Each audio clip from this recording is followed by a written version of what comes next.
On the morning of July 21st, 2026, something unusual happened inside the halls of the United States Senate. John Thune, the Republican Majority Leader, a man elected to stand firmly behind his party's president, walked out of a closed-door briefing and told reporters he wanted answers. Not about a foreign adversary, not about a geopolitical crisis in the Middle East or the South China Sea. He wanted answers about why the United States had just declared economic war on Canada, the country that shares the world's longest undefended border with America, the country that buys more American goods than any other nation on earth, and the country whose Prime Minister, a former Bank of England and Bank of Canada governor named Mark Carney, had just looked Washington squarely in the eye and said, "Go ahead, try it." What you're about to hear is not a story about a simple trade dispute. This is a story about a geopolitical confrontation that has left career diplomats, senior Republican senators, and some of the most seasoned trade lawyers in Washington genuinely stunned. It is a story about the revival of a legal weapon not used since the era of the Great Depression, and it is a story about one of the most unlikely figures in modern politics, a quietly spoken, Oxford-educated central banker turned prime minister who appears to have found something that most world leaders have not, a way to stand toe-to-toe with Donald Trump and not blink. Let us start with what actually happened. On July 20th, 2026, President Trump signed 3 separate proclamations at the White House. Each one targeted a different category of Canadian goods: automobiles and auto parts, alcoholic beverages, and dairy products. But the legal mechanism he used was the one that truly shocked the trade law community. According to a White House fact sheet released the same day, Trump invoked Section 338 of the Tariff Act of 1930, a provision that has sat on the books for nearly 100 years and has never in the entire modern era of global trade been used to actually impose tariffs. Not once. Not by Roosevelt, not by Kennedy, not by Reagan, not by any president who came before. According to analysis published by Global Trade Alert and law firm Morrison Foerster, July the 20th, 2026 was the first confirmed use of Section 338 as a tariff-imposing instrument in the history of the statute. The tariffs themselves, an additional 50% ad valorem duty on covered Canadian goods, are scheduled to take effect on August 19th, 2026. That deadline, as of this broadcast, is days away. The outcome is not yet decided. So what exactly is Section 338, and why does it matter so much? To understand that, you need to go back to 1930, to a law so catastrophic in its consequences that it is now taught in every introductory economics course as a case study in what not to do. The Smoot-Hawley Tariff Act was passed by Congress in June of 1930, imposing sweeping import duties on foreign goods at a time when the American economy was already reeling from the 1929 stock market crash. Economic historians widely credit Smoot-Hawley with deepening and prolonging the Great Depression by triggering a cascade of retaliatory tariffs from trading partners around the world, a death spiral of shrinking global trade that suffocated recovery on every continent. Section 338 was buried inside that law. It authorized the president to impose duties of up to 50% on goods from any country that discriminated against American commerce, and crucially, it required no congressional approval, no formal investigation, no public comment period. The president could act by proclamation alone with as little as 30 days' notice. As analysis from Thomson Reuters and law firm Wiley noted in the days after July 20th, that is a significant legal advantage over better-known tariff tools like Section 301, which requires a formal USTR investigation, or Section 232, which demands a national security finding. Section 338 skips all of that, which is precisely why the Trump administration reached for it now. Because here's the legal context that Washington insiders understand, and that has not received enough attention in the mainstream coverage. In February 2026, the United States Supreme Court struck down several of Trump's earlier sweeping tariffs that had been imposed under the International Emergency Economic Powers Act, known as IEEPA. That ruling, which trade lawyers at firms including Morrison Foerster described as a significant legal setback for the administration, created a problem. If IEEPA tariffs were constitutionally vulnerable, the White House needed a different legal foundation. Section 338, dormant for nearly a century, became that foundation. And unlike IEEPA, it had never been tested in court, which meant its legal boundaries were largely unknown, and the administration could wield it without immediately facing the precedents that had undermined its prior approach. The 3 proclamations signed on July the 20th covered a remarkable range of goods. According to the Office of the U.S. Trade Representative, the tariffs apply across 554 8-digit Canadian tariff lines. The motor vehicle tranche covers 439 lines. Dairy covers 52. Alcoholic beverages covers 63. But scroll deeper into the annexes of each proclamation, as analysts at Thomson Reuters cautioned in their published guidance, and you find that the coverage extends well beyond the headline categories. Wine, hockey sticks, cement, plywood, furniture, fishing rods, seeds, clothing, wigs, swimming pools, all covered. The USTR's office estimated total exposure at nearly $20 billion in annual imports from Canada, representing roughly 2% of the approximately $382 billion in goods the United States imported from Canada in 2025, according to U.S. Census Bureau data. Desjardins, the Canadian financial institution, estimated the duties would affect about $28 billion, roughly $19, $8 billion U.S. annual Canadian exports, with Ontario, Quebec, and British Columbia facing the greatest exposure. And here's the detail that caught many businesses completely off guard. Normally, when American importers deal with Canadian goods, they can invoke the United States-Mexico-Canada Agreement, the trade deal Trump himself negotiated and signed in his first term, to claim duty-free treatment on qualifying goods. Not this time. According to guidance from Holland and Knight and Wiley Law, Section 338 tariffs apply regardless of whether a product qualifies for preferential treatment under USMCA. A valid certificate of origin provides no relief. USMCA protections are simply bypassed. For supply chains built around the assumption of duty-free North American trade, that is not a detail, that is an earthquake. Ottawa's response was immediate. Within hours of Washington's announcement, Canadian Prime Minister Mark Carney appeared publicly and delivered a statement that pulled no punches. According to reporting by The Hill and Inker Nurse magazine, Carney called the new tariffs a direct violation of the trade agreement between the United States, Mexico, and Canada. He posted a statement on X in which he said, and this is a direct quote reported by multiple outlets, "This trade dispute has raised costs for families, particularly in the U.S." He then added that Canada stood ready to engage intensively to address outstanding issues with the U.S. to the mutual benefit of our citizens.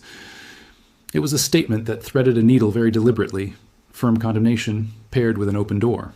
Not capitulation, not escalation, a deliberate holding a position while keeping negotiations alive. The following morning, Carney and Trump spoke by phone. According to CBC News, Al Jazeera, and Reuters, both leaders agreed to intensify trade discussions. USTR Jameson Greer confirmed, according to analysis published by Holland and Knight, that talks had not been cut off. Carney publicly acknowledged the phone call, saying only, "I spoke with President Trump. We agree to intensify discussions." Brief, controlled, revealing almost nothing about the dynamics inside the conversation. And yet, the dynamics outside it were revealing enough. Because Washington, and this is the part that requires attention, was not united behind the president on this one. Senate Majority Leader John Thune, a Republican from South Dakota, a state that exports approximately $846 million in goods to Canada and imports $554 million from it annually, according to Canadian government figures, told reporters he wanted to understand Trump's rationale for the new tariffs. That is a striking statement from the leader of the president's own party in the Senate. He did not oppose the tariffs outright, but he made no effort to defend them enthusiastically either. Vermont Senator Peter Welch, a Democrat and member of the Senate Finance Committee, was considerably more direct. According to Al Jazeera's reporting from July 21st, Welch called the new tariffs an extreme escalation of President Trump's reckless and irresponsible trade war. It is worth noting that Welch had traveled to Ottawa in May 2025, meeting with Carney personally, alongside other senators in a bipartisan delegation that, according to his own office's press release, aimed to underscore American support for the U.S. Canada partnership and a strong trading relationship. That bipartisan delegation also included senators from both parties. A reminder that congressional unease about the Canada trade war has never been entirely partisan. This was not Washington's first moment of hesitation about the tariff campaign against its northern neighbor. Earlier in 2025, the U.S. Senate had voted to undo the initial 25% tariffs on Canadian goods. The measure was non-binding and went nowhere in the House. But it passed with Republican Senators Susan Collins of Maine, Mitch McConnell of Kentucky, Lisa Murkowski of Alaska, and Rand Paul of Kentucky crossing the aisle to join all Senate Democrats. The argument made by supporters of that resolution, according to NPR's reporting at the time, was that the law being invoked was designed to be used against adversaries, not Canada, a longtime ally. Now Trump had escalated to 50%, and he had used a legal tool so obscure that even many seasoned trade lawyers had to dust off their law school notes to explain it to clients. And in Ottawa, the man the White House clearly expected to soften his position had done nothing of the sort. Let us be precise about what Carney has and has not done, because the nuance matters. He has not retaliated. He has explicitly said that retaliating before the August 19th deadline would be counterproductive, while negotiations remain ongoing. That word, counterproductive, is not an accident. Carney spent his career as a central banker, first at Goldman Sachs, then at the Bank of Canada, then as governor of the Bank of England through the financial crisis and Brexit. He has an almost clinical understanding of how signaling works, how moves in a negotiation ripple outward, and how prematurely escalating a response can undermine the very position you are trying to protect. When he says counterproductive, he means it in the most analytically precise sense of the word. But Carney has also made unmistakably clear that Canada is not coming to the table empty-handed and is not about to fold. Speaking after meeting Canada's premiers in Charlottetown, Prince Edward Island, according to reporting by Reuters, Benzinga, and The Hill, he said, "If these tariffs or other measures come into force, there's a full range of things that we can do in that regard." And in a press conference captured by The Hill and widely reported, he said simply, "Everything's on the table." He also laid down a marker that genuinely complicated Washington's preferred negotiating approach. According to reporting by the Globe and Mail from August 6, 2026, Carney told reporters he was not interested in a narrow sector-by-sector deal. He was not going to trade away one Canadian industry to get relief in another. He wanted, in his own words reported in English, a more comprehensive deal, a global deal. Washington's preference, according to the Globe and Mail's reporting, had been to extract concessions from Canada on dairy market access and the removal of provincial alcohol restrictions, before agreeing to reduce the broader punitive tariffs. That sequencing, give first, receive relief later, was precisely what Carney rejected. And then in early August, the temperature rose further. On August 6th and 7th, 2026, an exchange between the two leaders became public that encapsulated the entire dynamic of this confrontation in a few pointed words. According to reporting by the Associated Press, the Washington Post, and CBC News, Trump gave a speech in Las Vegas on August 6th in which he said, "Canada's nasty. They are. They're nasty. I love the people, but they're nasty. Nasty leadership."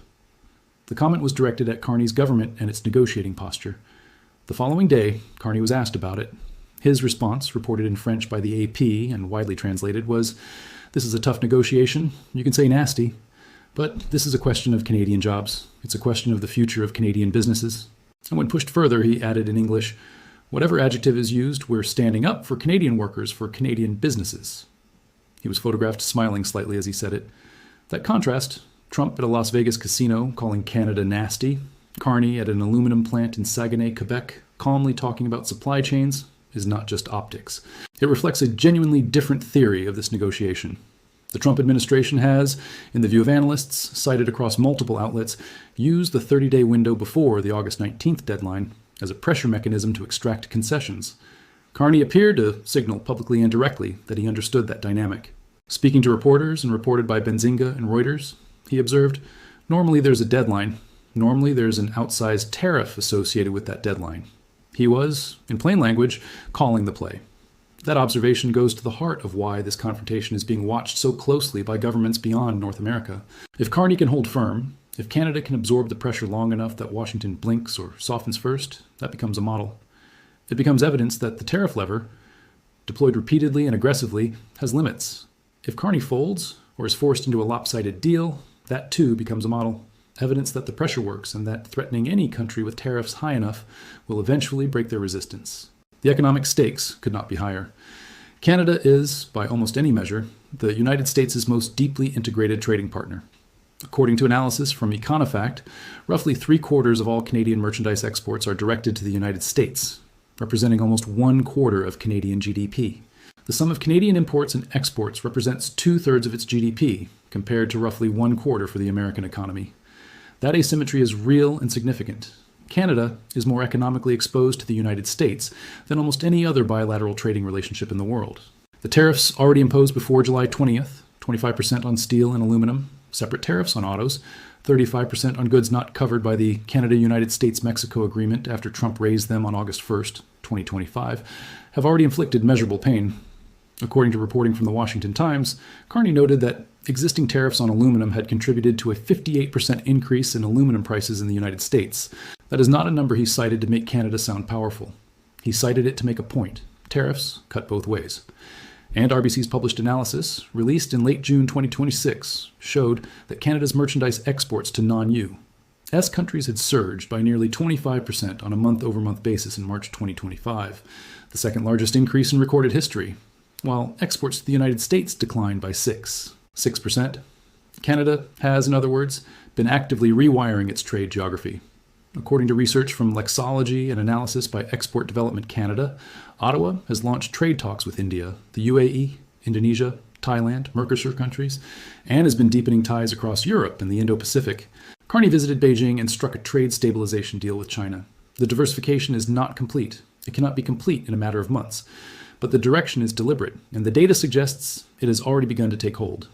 Inside Ottawa, Canada's negotiating team has not been sitting still. According to the Globe and Mail, Canada's Minister for U.S. Trade, Dominic LeBlanc, and Chief Negotiator Janice Charette have made multiple trips to Washington in the weeks following the July 20th announcement.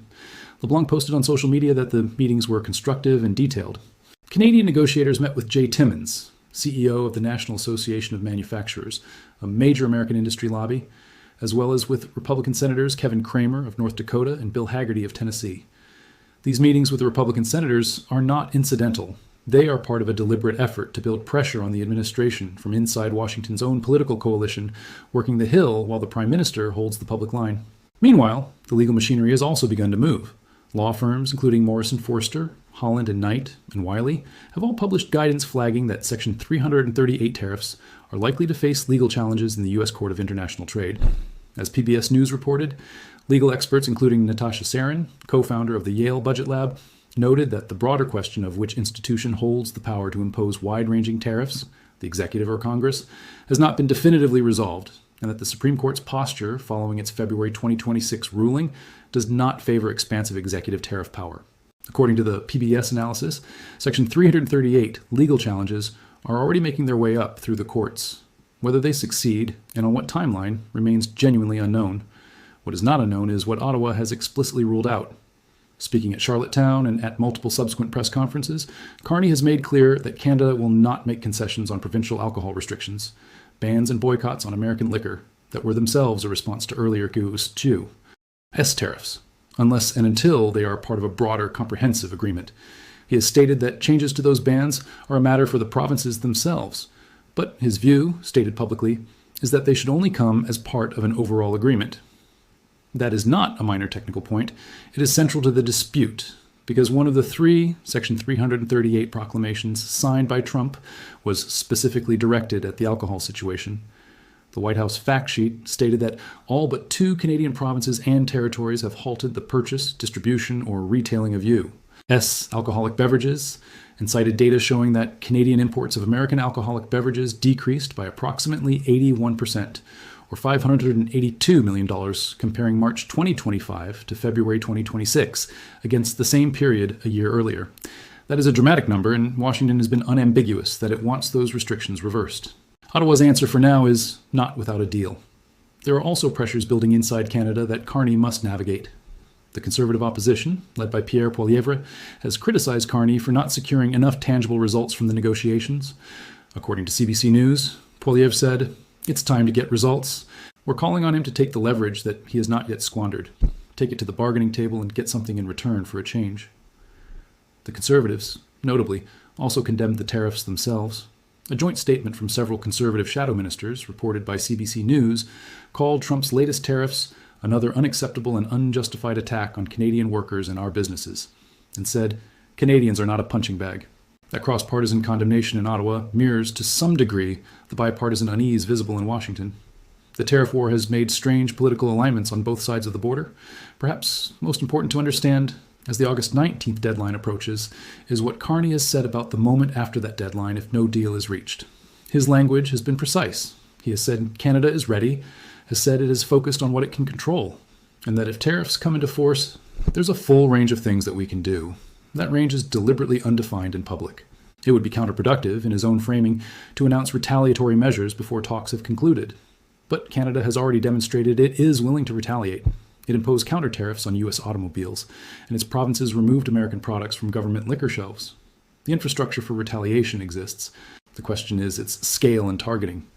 And here, in the days immediately preceding August 19th, the world is watching a high-stakes game of economic diplomacy play out in real time, with the rules being written as it unfolds.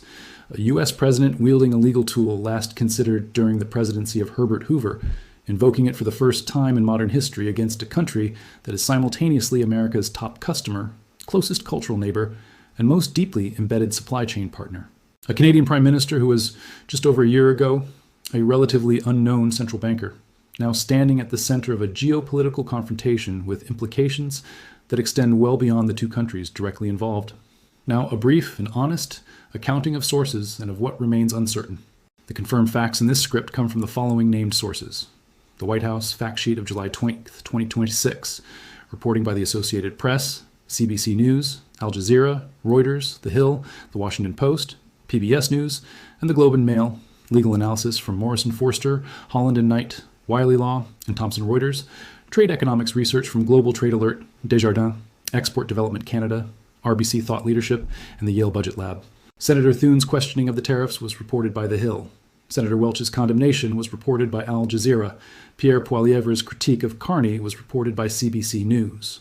What remains genuinely uncertain or contested as of this broadcast, whether the August 19th tariffs will actually take effect or be postponed through a last-minute deal, whether Section 338 will survive legal challenges in the U.S. Court of International Trade, the specific retaliatory measures Canada would deploy if talks fail. Ottawa has deliberately left these undefined, and the long-term trajectory of the USMCA review, which Washington chose not to extend, and which opens up negotiating space until 2036. Canada's opposition-led criticism that Carney has wasted leverage is a political claim, not a verified assessment, and it is contested by the government. It is included here for balance, not as established fact. One final note that deserves honest acknowledgement. The framing of calling Trump's bluff implies a judgment about Washington's intentions and about Ottawa's success in resisting pressure that is, at this stage, still a hypothesis rather than a confirmed outcome. The bluff, if that is what it is, has not yet been called definitively. August 19th has not arrived. The talks continue. Whether Carney's strategy succeeds, whether Ottawa extracts real tariff relief in exchange for real concessions on dairy and alcohol, or whether the tariffs land and Canada responds with force, will only be known in the days and weeks ahead. So here is the question that matters, and it is genuinely open. Do you believe Mark Carney's strategy of deliberate, controlled defiance can force a real concession from Washington? Or is the economic asymmetry between Canada and the United States simply too great? Is the pressure ultimately too much for any Canadian government to absorb indefinitely? Think about that and share your view. That is where this story stands today.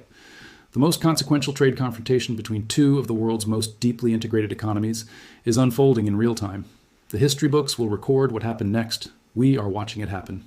To fully appreciate how extraordinary this moment is, consider the arc of the Canada-United States trade relationship before Trump's second term began. The USMCA, formerly the United States-Mexico-Canada Agreement, known in Canada as COSMA, was itself a replacement for NAFTA, the North American Free Trade Agreement that had governed continental trade since 1994.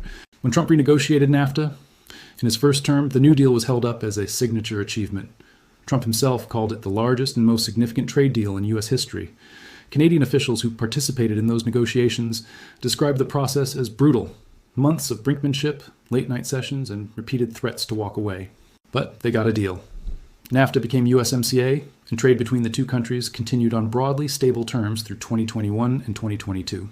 Then came the second Trump administration, and a posture toward Canada that was fundamentally different in kind. This was not a renegotiation. It was not an effort to update terms or address specific irritants through existing mechanisms. It was, from the opening weeks of the administration, an escalating campaign of tariff pressure accompanied by rhetoric that questioned Canada's very status as an independent nation. Trump's repeated references to Canada becoming the 51st state of the United States, dismissed by many early on as rhetorical bluster, were paired with concrete economic actions that made the geopolitical dimension impossible to ignore. When you tell a country it should cease to exist as a sovereign entity while simultaneously imposing tariffs on its goods, you are not conducting a standard trade negotiation. You are attempting something categorically different. Carney, who had entered politics from the central banking world with a mandate to defend Canada's economic sovereignty, recognized that distinction early. At the World Economic Forum in Davos in January 2026, he criticized what he called the use of economic power by major nations to coerce smaller ones, without naming Trump directly. Trump's response, according to AP reporting, was swift. Canada lives because of the United States. That exchange, in many ways, set the tone for everything that followed. This was not a relationship between two leaders who were going to work through differences collegially. This was a confrontation with a clear power differential on one side and a clear principle on the other. The significance of the legal tool Trump chose on July 20th, Section 338 of the Tariff Act of 1930, cannot be overstated, and it deserves a more detailed examination than it has received in much of the mainstream coverage. Legal scholar Mona Paulson, writing for the International Economic Law and Policy blog on July 21st, 2026, laid out in precise terms why Section 338 is a problematic choice in the modern era of international trade law. The WTO, the World Trade Organization, operates on a principle of non-discrimination known as most favored nation treatment. Countries are, generally speaking, supposed to treat all their trading partners equally unless they have negotiated a preferential free trade agreement. Section 338 was designed for a world before GATT, before the WTO, before the elaborate architecture of modern international trade rules. It was a tool from the tariff as pure power era of the 1930s. Whether it can be legally squared with WTO obligations, which the United States is a signatory to, is a question that trade lawyers are still actively debating. Canada could theoretically pursue a WTO dispute, though the WTO dispute resolution mechanism has been significantly weakened in recent years, and any ruling would come far too late to affect the August 19th deadline. What makes Section 338 particularly aggressive, and this is a point emphasized by the legal team at Brownstein, Hyatt, Farber-Schreck in their published client guidance, is that the President can amend or escalate the tariffs at any time. And Section 338 allows for escalation all the way to a complete import ban. There's no ceiling set by the legal mechanism itself beyond the statutory 50% rate. That is not a theoretical possibility. The White House fact sheet from July 20th did not mention escalation explicitly, but the warning is embedded in the statute itself, and experienced trade lawyers have flagged it publicly. The specific grievances Trump cited in the 3 July 20th proclamations are worth examining individually, because they illustrate how this dispute was constructed. The motor vehicle tranche cited Canada's imposition, beginning in April 2025, of a 25% tariff on U.S. motor vehicles that did not qualify for preferential USMCA treatment, itself a response to Trump's earlier tariffs on Canadian auto plants. The alcoholic beverage tranche cited the fact that all but 2 Canadian provinces and territories had halted the purchase, distribution, or retailing of U.S. alcoholic beverages. That provincial boycott of American liquor was, in turn, a response to Trump's earlier tariffs and particularly to his rhetoric about absorbing Canada. And the dairy tranche addressed a long-standing American grievance about Canada's supply management system, which uses tariff rate quotas to protect domestic dairy producers, a system Canadian governments of all political stripes have defended for decades as essential to the livelihoods of rural farmers. According to PBS News, Trump also expressed frustration that European cheesemakers received greater access to the Canadian market than American ones, a complaint that predates this administration and has been a recurring friction point in multiple trade rounds. The pattern is worth noting. In each case, the immediate trigger for Trump's Section 338 proclamation was a Canadian action that was itself a response to an earlier American tariff. The escalation cycle is real, and both sides contributed to it. But it is also true, as Carney stated publicly, and as multiple trade lawyers have noted, that Canada's USMCA-compliant goods were supposed to be exempt from the kind of tariff regime the administration is now applying. Invoking Section 338 specifically to bypass USMCA protections is, as Carney put it, a direct violation of the letter and spirit of an agreement Trump himself signed. Inside the Canadian business community, the response has been a mixture of urgency and adaptation. The Canadian Mutual Recognition Agreement on the sale of goods, negotiated between the federal government and provinces in 2025, was one concrete step to strengthen internal trade flows as a hedge against American market disruption. Export Development Canada published guidance encouraging businesses to explore non-U.S. markets. Federal and provincial governments coordinated on a suite of worker support measures for industries most directly exposed. In the auto sector, where layoffs and production slowdowns had already begun due to earlier tariffs, the prospect of additional 50% duties on top of existing measures was viewed by industry groups as potentially catastrophic without a negotiated exemption. The human dimension of this confrontation is not abstract. According to the Econofact analysis, approximately 3/4 of Canadian merchandise exports go to the United States. That is not a figure representing a narrow slice of the economy. It represents farms, factories, lumber mills, car plants, aluminum smelters, wineries, dairy operations, and hundreds of thousands of workers whose livelihoods depend on cross-border commerce that has operated with relative predictability for 3 decades under NAFTA and USMCA. When Carney said at the Charlottetown Premier's meeting that Canada will do whatever it takes to build our strength at home and to support Canadian families, workers, our farmers, our businesses, he was not offering a slogan. He was acknowledging, in measured language, that the pressure on ordinary Canadians is real and intensifying. And on the American side, the political risks for the Trump administration are equally real. PBS News noted that the new tariffs carry serious political and economic risks for Trump ahead of the November midterm elections. The experience of Liberation Day, Trump's sweeping global tariff announcement in April of the prior year, which provoked a financial market meltdown, a spike in recession fears, and a partial walkback of rates, demonstrated that tariff escalation is not without domestic political cost. The American consumer ultimately pays for tariffs imposed on imported goods as companies pass higher costs along. Canadians buy approximately $340 billion in American goods annually, making Canada the largest export market for the United States. Any Canadian retaliation that targets American agriculture, manufacturing, and/or consumer goods would land in states and congressional districts across the political map, including in Republican strongholds. That reality has not been lost on American industry. LeBlanc's meeting in Washington with Jay Timmons, CEO of the National Association of Manufacturers, was not ceremonial. The manufacturing sector in the United States is deeply integrated with Canadian supply chains, particularly in the auto industry, where parts cross the border multiple times before a finished vehicle rolls off a production line. A 50% tariff on Canadian auto parts does not simply make Canadian cars more expensive. It makes American assembled cars more expensive because those cars are built with Canadian-sourced components. The complexity of modern supply chain integration renders the simple nationalist framing of tariffs as tools to bring manufacturing home deeply misleading, which is precisely why American manufacturers have been quietly and sometimes loudly lobbying for a negotiated resolution. The 168 Republican members of Congress who signed the letter to USTR Jameson Greer, reported by the Globe and Mail, supporting a longer timeline for a deal, prioritizing outcomes over a deadline, represent another data point worth taking seriously. That is not a fringe. That is a majority of the Republican House caucus. Their message to Greer was, in essence, do not let the deadline drive a bad outcome. Take the time needed to get a real deal. That is not the posture of a congressional majority fully confident that the tariff pressure campaign will produce the desired results. And Carney, watching all of these signals from Ottawa, from Thune's questioning to the Republican letter to the industry lobbying, appears to have concluded that patience, precision, and a refusal to panic represent his strongest play. He has a former central banker's instinct for reading market signals and political signals simultaneously. He understands that deadlines in negotiations are rarely truly final. He has noted publicly that the 30-day window is typically a pressure mechanism, and he has been deliberate enough in his positioning to keep retaliatory measures undefined. A full range of things, while keeping the door to negotiations open. What is clear, as the August 19th deadline draws near, is that this confrontation has already changed the landscape of North American trade in ways that will persist regardless of its immediate outcome. Canada's diversification push, the trade deals with Indonesia and India, the outreach to Europe and the Indo-Pacific, the stabilization agreement with China, reflects a strategic recognition that has hardened across the Canadian political spectrum. Dependence on a single market, even a neighbor as close and economically integrated as the United States, carries risks that must be managed over the long term.